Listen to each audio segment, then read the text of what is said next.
Hello there, fellow humans. Today I want to have a look at the new T49 Fearless that will be in World of Tanks Blitz very soon, and well, it already is at this point.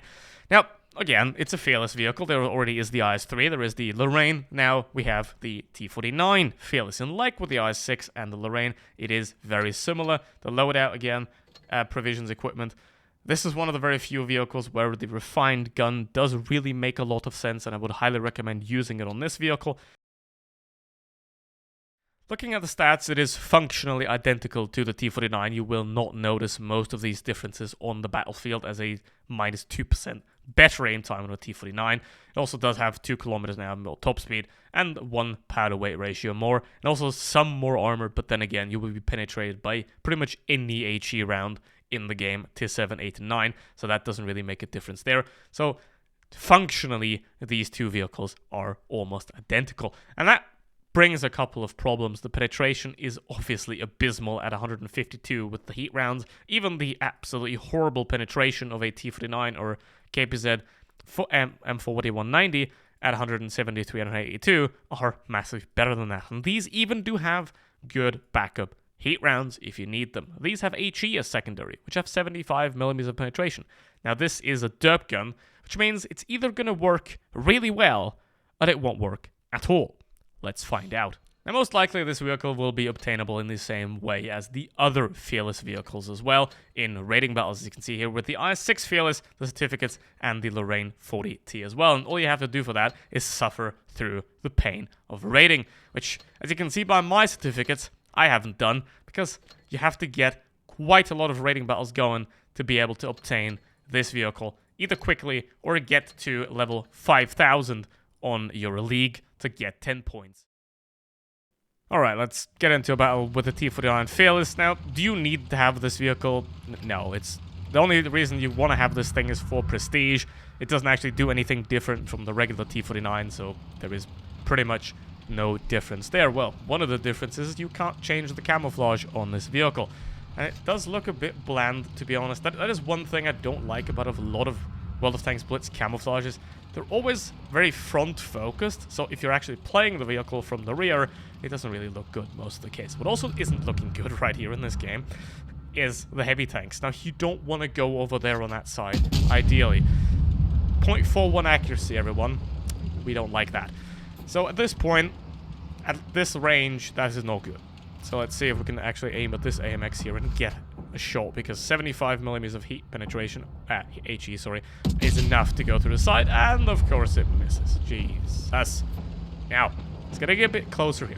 We know that the enemies are probably all over there, and they pretty much are, which is good. If the enemies are all combined in one corner and they don't push, then it's a very nice shooting gallery, alright? It's gonna be a very long aim time here, and there's thanks to it.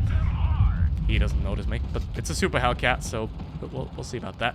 So at this point, what is good is if the enemies are in a tiny pile like this and they don't push, then it's very, very easy to take them out because they're just stuck there. And don't shoot HE at tracks, ideally. That's a bad idea. So we haven't really started well here.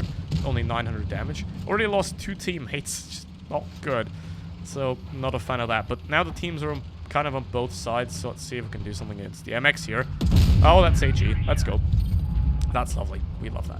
So now, what we want to do is reduce guns. We want to take out as many guns as possible. Now, I'm using my HE quite a lot here, so might run low on that at the end, so I'm going to be a bit careful with the HE rounds here and take this guy out.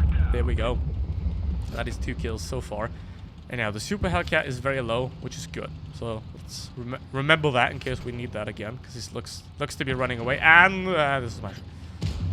We don't want the Smasher here at all. So at this point, we'll yup. There we go. Nice. 2K so far. It's going well. This vehicle is very, very, very good or very bad, depending on how it wants to be. And apparently, you just have to miss a couple of times for the barrel to align itself properly, and then you're able to actually hit shells, it seems.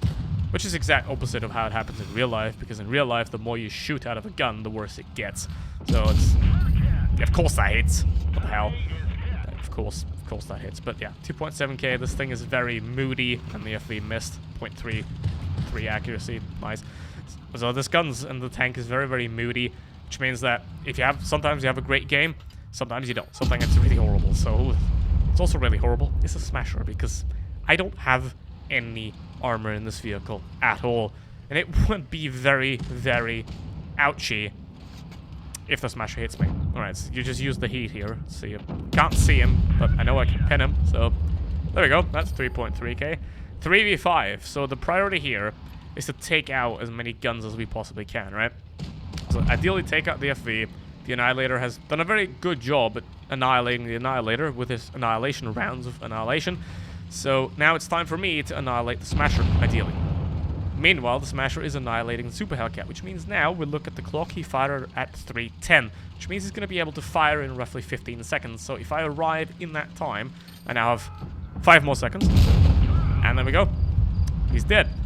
That's another very important skill to have. Is if you know how long the enemy's reload is, you can count down based on the clock on top when they can reload again, and then you can kill them. And if you look at the beginning of the battle, I've made quite a couple of mistakes there in aiming, or, well, the T-49 didn't aim properly, but here's the thing.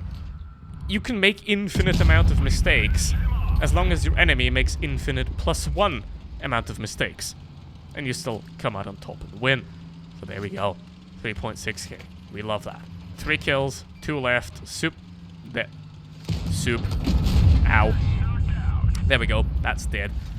And he's on 70 HP, which means AHE round is gonna be enough for him. But let's not do this too fast, right? We got 450 hit points. I don't want to stress this. He can still kill me with HE. What I'm gonna do now, we stop. Why do I do this? Because now he thinks I keep traversing that direction. However, if I turn around and go back, he's not going to expect this. It works in 90% of cases against most players. So if you are in a 1v1, then take this into account that this can happen against you as well. And now, look at him. Look at this little cutie booty. He's gone. That's how you win. So to conclude, 4,000 damage in this tank. It's very nice. However, it is a very, very moody tank. You can't expect this to happen in a lot of cases. In a lot of cases, you're just going to simply end up with no damage because the gun simply didn't want to do well. So be careful with this type of tank because it can bite you in the ass. So, thank you very much for watching. It's not really worth it. It's just a T-49 with a different skin. So, don't really bother. But it's fun if you can play it. So, with that said, thank you very much for watching and see you in the next one. Goodbye.